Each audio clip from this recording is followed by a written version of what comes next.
Greetings, folks. Welcome to Match Play with Ray Adams, and I am at Mesa Country Club in Mesa, Arizona today.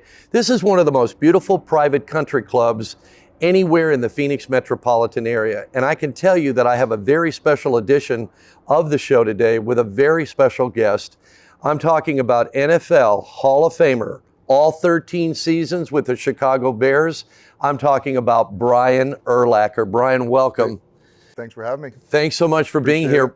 You know, Brian, I've got to get right to it because you're a member here at Mesa Country Club, and I've got to ask you, why are you a member here?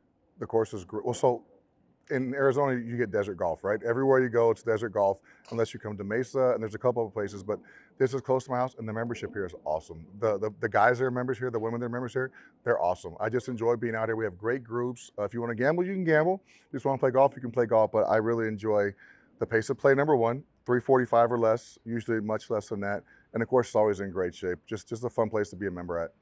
And I understand too, Brian, that the members here are actually, for the most part, pretty good players. Pretty good, yeah. Oh, really good as far as I know. The ones I play with are all pretty darn good. You got your ranges. You know, you can get what you want to, but you can definitely get some competitive games. And I don't have to give any strokes to anybody. You can play heads up with some guys and get a really good competitive game. PGA Tour players out here as well as members, so I know you get to play with them. We had a great lunch out here recently. I was able to meet some of those guys as well. A lot of fun. You know, Brian, when you talk about being a member here at Mesa Country Club and you talk about living in Arizona and the beautiful weather in the winters, tell me a little bit about your golf game. When did you start playing golf, and why is golf so important to you? Number one, it's so important because it's competitive. It's the only way I can stay competitive these days, besides with my kids playing ping pong or shooting hoops with my kids, whatever. But I love it. It takes up, I have a lot of free time. So it takes up a lot of time during the day, which is good. I started playing, I think my rookie year when I got drafted, I bought my first set of clubs. I wish I played when I was a kid, but it wasn't an option for me. And we made fun of guys that play golf when I was a kid. You know, it's different now. Now you want your kids to play golf. Back then, we made fun of guys who played golf when we were kids. It's much different now. But I started playing my rookie year seriously when I retired, and I just got addicted to it. I love it, because you're never going to be as good as you want to be at golf. It's always challenging. Every day is different, and it's just the funnest thing you're going to do. You know, you look at golf and you look at sometimes the difficulty of the game and sometimes the beauty of the game and sometimes the ease of the game. Days we get out and play golf, it can be just as easy as pie, and we have a great time, and we think, my gosh, why is it always at other times so difficult? And then of course there's those times where it reaches out and it grabs the greatest players in the world, including we amateurs. Brian, what do you take from being in the NFL and playing 13 seasons with the Chicago Bears and being a Hall of Fame NFL person to golf? What did you learn from football that you can translate to golf? So with football, the great thing about it was after every play, you only had 25, 30 seconds to think about it or dwell on it or whatever it was, until next. And that play is over. And once it's over, good, bad, indifferent, it doesn't matter. That play is over. Golf, got 4 or 5 minutes between every shot. So it's hard to just like, okay, I did this on that swing, no big deal, go to the next shot. It's so much harder to get past the last shot in golf, whereas in football, it happens so quick. Everything was so fast. So I think I've learned to football helped me because I know how to put the last shot behind me. I don't take the full 4 minutes to get over that shot. Once I hit it and accept the result, I'm on to the next shot. And that may not be a great shot, but I'm still, my mind is already thinking about the next shot, what I need to do to get that last one off of good, bad, or indifferent, whatever happened. Great lesson from NFL Hall of Famer Brian Urlacher here about, hey, you only have 20 or 30 seconds in the NFL. You should spend maybe 15 or 20 seconds after a shot that might not be up to your standard or what you wanted to do, and move right on to the next shot. And what about in football? I know I've had some great coaches that I've interviewed over the years and players talk about conversion. The teams have got to be able to convert or they're going to lose the game. Same thing in golf. There is conversion. You got to be able to figure out how to convert a bad shot into a good one and get the ball in the hole. You're trying to make the best score possible. It may not always be a par, it may not always be a birdie, but I had a shot today. There was no chance I was making par, so I just hit it I putted it from 40 in the rough because out here it's really fun. I putted it because it's the only shot I had to 20 feet. I actually made the putt. So I'm playing for bogey, and I just trying to minimize the damage, I guess, at that point. I actually ended up making the putt, made a par. But in football, third down's the conversion, right? That's the big one everyone talks about. Your third down numbers and your red zone numbers have to be good in order to be successful in the NFL. If you're good on third down and you stop people in the red zone holding the field goals or takeaways, you're going to be good, defensively speaking. Offensively, you want to be good in those numbers as well, but I'm not worried about that. I'm worried about defense. Brian, I know you have a lot of things going on post-NFL career, business, and you've done a broadcasting stint, a few other things that you're involved in, of course.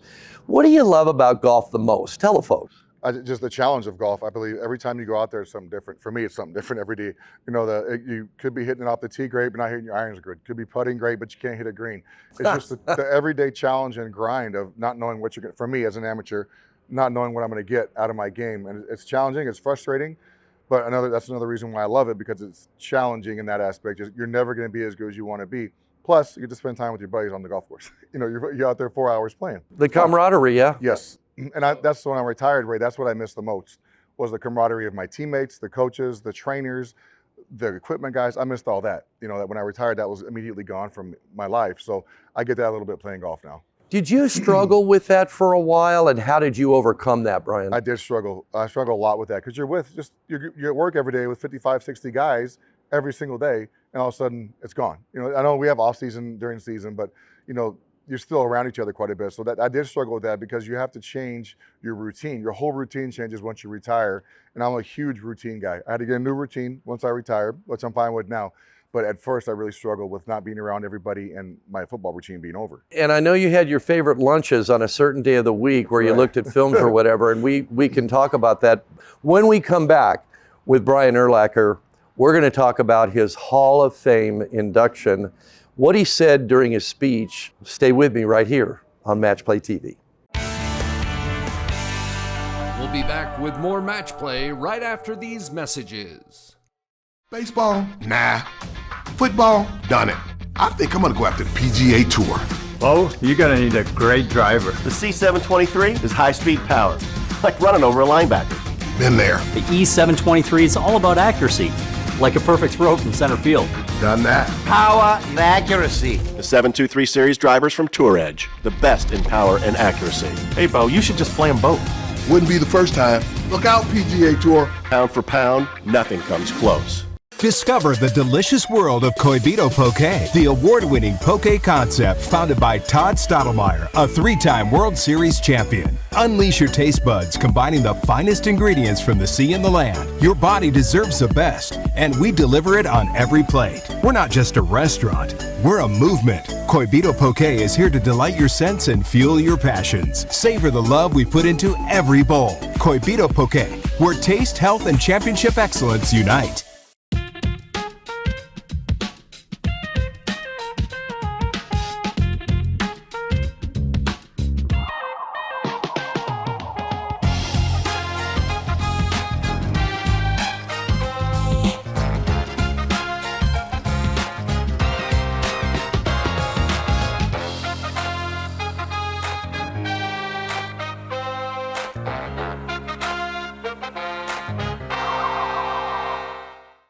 Add a flag is a new way to showcase tournament sponsorships.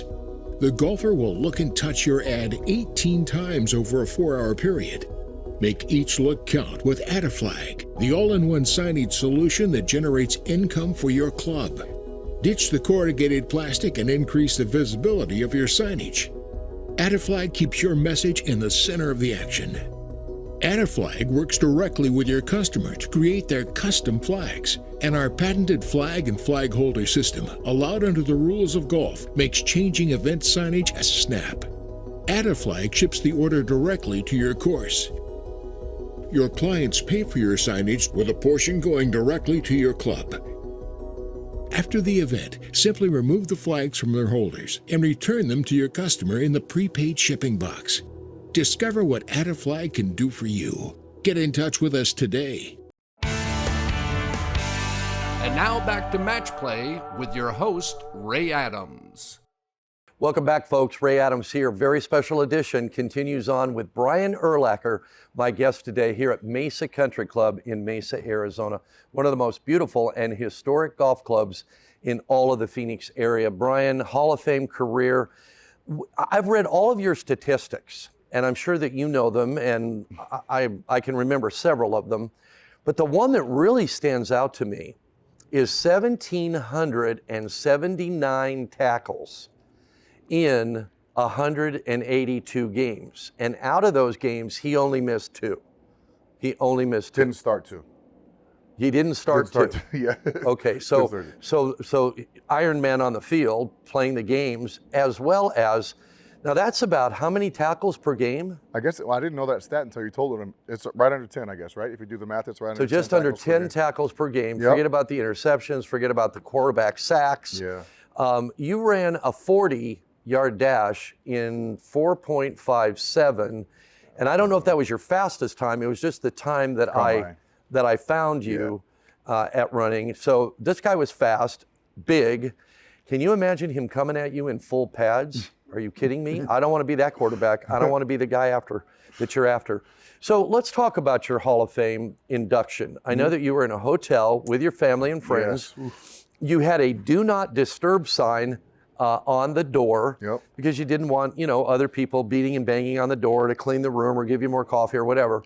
And you were in there. What was it like as you were waiting to decide whether you were going to be in the Hall of Fame or not? Stressful. Well, I didn't get to make that decision. They decide for you. Right. So we put the do not disturb sign on because if you get a knock on your door, that means you're accepted in the Hall. If David Baker knocked on your door, that means you made the Hall of Fame. So we didn't want someone housekeeping or someone knocking on my door and we're like, oh, we made it. And it was housekeeping. So we tried to do a good job of keeping people away. And obviously David did knock on my door. It was stressful. It was a stressful hour and a half, 2 hours waiting because there's some great players every year they're up for that induction. And now, were all the nominees in the same hotel? Yes, if they go, so it's Saturday night before the Super Bowl that we were in Minnesota, but every year, they've changed it now, but back then that's what they did. And we all go to the hotel and then either if they call you, like, oh, sorry, I don't know what they say, but and if they knock on your door, you made it, And your actual induction was February the 3rd, 2018, so I believe August of 2018. Yes, August, okay. And so here you are now in the Hall of Fame. Tell the folks, what does it mean to you to be in the NFL Hall of Fame? And what does it mean after your playing career is over? So it means to me, it's the pinnacle of where you can get to as a professional football player. We can't, and I don't care whether you go first ballot, second ballot, 8th ballot, 20th ballot. Once you're in the Hall of Fame, we're all on the same level. I know people like to put you at levels because you went in first or second. To us, or at least to me as a person who's in the Hall of Fame, none of that matters. Once you're in there, you're in. We're all at the same level at that point. Getting there it's hard, man, because so many things have to go right in your career. Did you have any idea that you were creating a Hall of Fame career along the way? And at one point, when you were still playing for Chicago, because you played for Chicago Bears your entire 13 season in the NFL, did you know anywhere along the way, hey, I think I have a pretty good shot at it? Never thought about it, Ray. So I didn't go into the NFL think I'm going to be in the Hall of Fame. That was my end goal. I started thinking about it probably right after, because I didn't think about it. People will bring it up. So then you start, well, maybe I could get in. And you don't really know because you have to wait 5 years before you're eligible, all that stuff. But you look back and you start looking at your numbers, comparing them to guys who are in there. You're like, oh, if you look at numbers, but sometimes there's guys who have the right numbers who don't get in. So it's just hard. You have to base it on, I guess, the time you played and the players you played against. But I was very happy to go on the first ballot because it's a big deal once there was 3 of us my year that get on the first ballot. So it was really cool to achieve that. Yeah. But it's just hard to do because you have to stay healthy for your whole career. Right. You have to make plays. Injuries are a big factor. Your team has to be pretty much successful, as successful as you can be. But there's a lot of factors that go into that are out of your control. Brian, how do you translate being in the Hall of Fame to those of us, me and the folks watching? What advice can you give us to have a Hall of Fame life with our families, our friends, our businesses, our work and careers? What are some tips of having a Hall of Fame life? Yeah, so one of the things I took personally when I played was no loafing. So you want to go as hard as you can the whole time, right? Or give your maximum effort every single play. What I hated was on Mondays after games to come out and we're watching film as a defense and our coach goes, look at Brian here, he's loafing. It was embarrassing to me. So I hated being called out.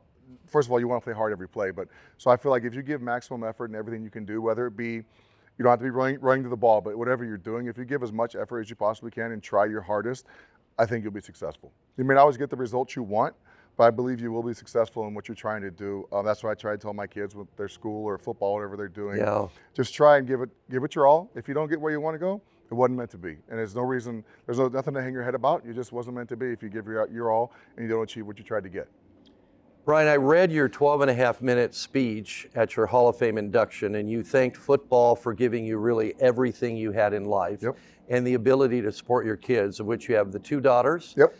You have a son. I have 3 daughters and a son. Okay. And we both started our children career off at 21 years old. Young shooters. We were young players, young shooters there. And but that means we were able to grow up with our kids. Exactly. I tease my daughters and say, hey, you guys raised me, you know, and they helped certainly in that regard.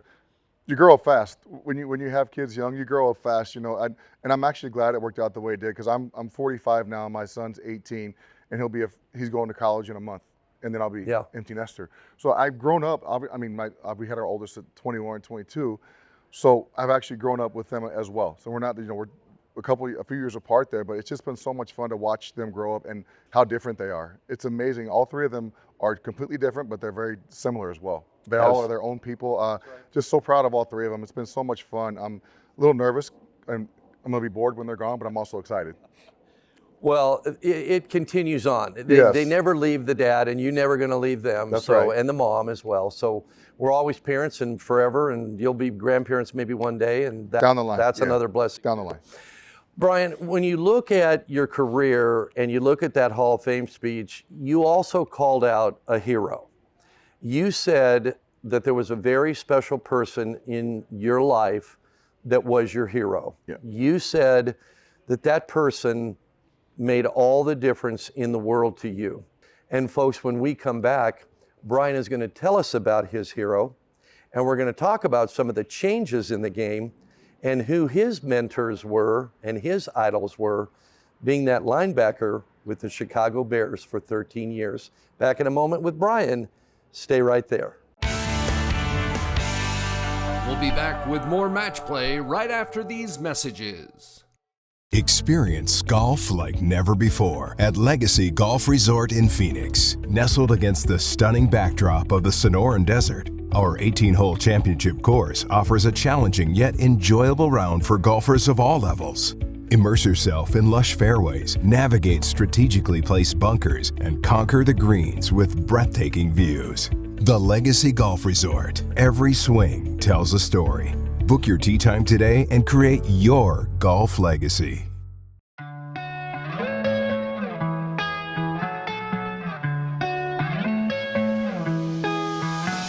Okay, time's up. Let's change golf. Golf is way too slow. Beeline to your pellet. Hit it. It's time to have fun on a Finn scooter. Find Finn at the golf course or get your own at finnscooters.com. Get them while they're hot. We're like any normal family. We just get shorter wait times because we buy and book online at discounttire.com. So easy. Which gives us more time for things like... Come on, Mom. It's ready. Wow. Are you sure it's ready? Oh, it's ready. And it's all thanks to Kyle. Thank you. Get 30% shorter average wait time when you buy and book online at discounttire.com. Let's get you taken care of. Baseball? Nah. Football? Done it. I think I'm gonna go after the PGA Tour. Bo, you're gonna need the right equipment company. I think I got that. You know Tour Edge backs all their clubs with a lifetime warranty. I know. They ship all their premium custom clubs in 48 hours. I know.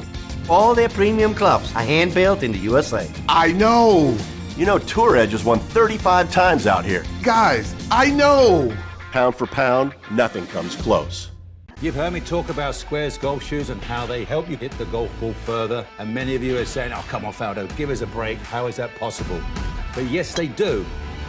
And it's proven with science. What we noticed with the Square shoes was the shoe keeps the pressure in a more stable fashion towards inside of the trail heel, allowing pressure to get to the lead side, generating much more club head speed and distance gain. Visit squares.com. Change your shoes, change your game. Squares, the distance golf shoe. And now back to Match Play with your host, Ray Adams. Thanks for being with me, folks. We're with Brian Urlacher, very special edition. NFL Hall of Famer, 13 seasons, Chicago Bears. And we're here at Mesa Country Club just to let you know again, one of the most beautiful days here that could have met. Chamber of Commerce out here, Brian. 80 degrees in December. The weather, unbelievable, gorgeous. Nothing better in this place. You know, when we went to break and now we're back, Brian, I mentioned your hero. And your hero is also the same person in my life that was my hero. You were born in Washington. You moved when you were young to New Mexico. You won the state high school football championships when you were there in New Mexico. You also went on to the University of New Mexico and became a Lobo, where you had a standout career. And of course, you were drafted into the NFL in 2000. But you loved all sports growing up, and one of them that you excelled at was ping pong? Oh yeah, ping pong. Tell me about ping pong. So where I grew up, there was not a lot to do on the weekends, believe it or not. In Levington, New Mexico, there was not a lot going on. So one of my buddies had a ping pong table in his garage, and we would go in there and play all weekend. We'd literally go in there on Friday night instead of going out and doing other things. We'd go in there and play ping pong, and we were competitive. So there's 4 or 5 of us playing. And then in PE, my senior year, one of our PE, my high school basketball coach would come in there, and we played one-on-one for 45 minutes, just playing ping pong. And now at my house, come full circle, my kids, both of my youngest 2 love ping pong. Now, are you still pretty good? I'm okay. I wouldn't say I'm good. I'm just okay. We're going to have to play some ping pong because your humble correspondent here is actually... Are you a rubber paddle? Rubber paddle? Or I have my own little custom... I also travel with my paddle as well. Okay. Just in case the game breaks out, you got to have your paddle. Travel. And my pickleball. Not a pickleballer. Don't want to blow my Achilles. Nope. I know. Okay. Not doing it. All right, we'll keep going. Yep. All right, so out of all the sports, obviously it became football. We've talked all about that. But you had a hero. Yep. And that hero brought you to New Mexico, took care of you, and did everything as any hero in a person's life would be. Yeah. Tell us about your hero Yeah, that my you mother, talked about. obviously. It's an easy one for me. So we moved from Washington when I was 7. Her, my brother, my older sister, and myself. Those 3 kids. My parents just got divorced, moved us there. She was incredible. You know, she worked 3 jobs for us to make it. You know, she was a teller at the grocery store. She worked at the youth center. She cleaned houses. She just did whatever she could to make sure that we were going to make it. And at the same time, having 3 kids play sports. We went from football to basketball to track or baseball, whatever it may be. My sister, the same thing. And she was always there. We never missed a practice. She never missed a game. And as a parent now, I'm like, damn, how did she do this? How do you do it? How do you do it, Mom? I don't even have a job. And it was hard for me to do. You know, she just did it. And we didn't know any different growing up. My mom was incredible. Always made sure we didn't have a lot, but she always made sure we had enough. And then she ended up marrying my stepdad when I was in 9th grade. And then, you know, it got easier after that. But just the work ethic she showed us when we were young was instilled at a very young age in our family. And that's what you talked about how to have a Hall of Fame life and career ourselves, the work ethic. And you got that from your mom. I got it from my mother, my hero, who, as a single mom, raised 3 boys in Tempe, Arizona, and sometimes working 4 jobs to do that. Just whatever you can do to feed you, right? It's our moms. Basketball shoes or clothing for school. It was never, we never. Well, I learned that you got to work for anything, and you better be doing it. I'll tell you what, my brother, sister, and I all had jobs in the summer. We all found a way to make money in the summer. We go work out, and then we go find a way to make extra money on the side, whatever it was. All right, Brian, who were your idols? Now, you were a linebacker. Yep. You played different positions for a while, but finally one special coach moved you there and said that's where you're going to be. Yes. And that was what caused you to move into that Hall of Fame career in that position. I know Dick Butkus played well before you. Yeah. What did you learn from Butkus in that position that you were able to carry over? Well, the game is so different when I played than when he played. Tell us how. The violence. Dick did whatever the hell he wanted to. He was unbelievable. I got to meet him a few times early in my career, and I love how he always gave us his time. He was never rude. He was always willing to talk about whatever you want to talk about, but he was a great, very witty and a smart ass, which I appreciated. You know, it's easy, it breaks the ice, it gets something going, but he played the game as physical as anyone will ever play the game. There'll never be anyone else like him. So when we talk about the brutality and the violence, and we hear all about the concussion issues and the players that have retired and gone on for health issues, all of that was part of that era of the violence and the difficulty. The equipment wasn't what we have now either. Correct. Yes. So how is that different when you took over as a linebacker for the Chicago Bears? What had changed that it wasn't as violent? Well, the rules changed. what you can get away with. There's, people want to see points. There's more rules against the defense. And the number one thing was the equipment. I wore the same helmet my whole career. I had one major concussion, and it was 2003 that I can remember. May have had some other tiny ones in there, but the game's just changed safety-wise so much. They're trying to protect the players. I get it. I understand.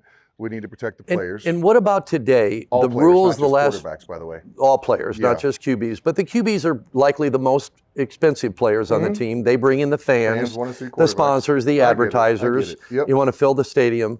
So what about the rules in the last few years and the officiating that you're seeing to where you can, I want to put it in a layman's term, you correct me if I'm wrong, but it's very difficult to really go after that quarterback. You got to be very careful. It's so quarterback oriented, and even the quarterbacks now are speaking out against some of the rules that are in their favor. Really? They're football players. They want to be tough guys and football players, but they know sometimes that some of those calls are not what they're supposed to be.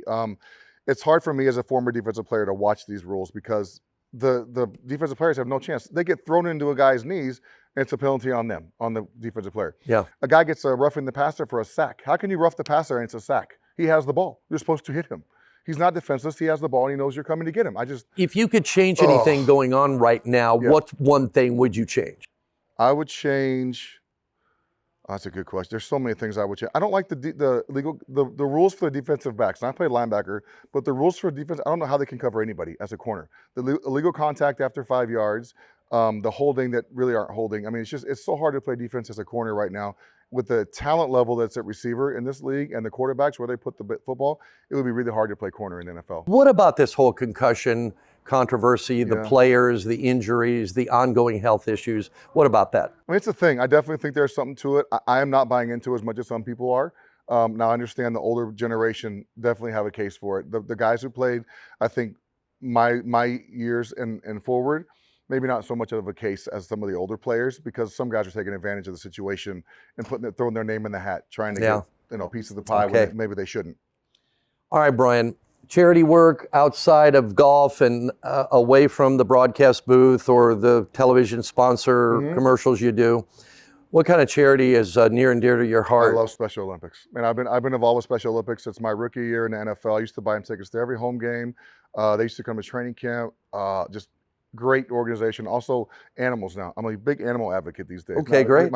We have a ton of animals, too many, but I just can't. I watch these videos on Instagram and I sit there crying watching these videos. He's crying.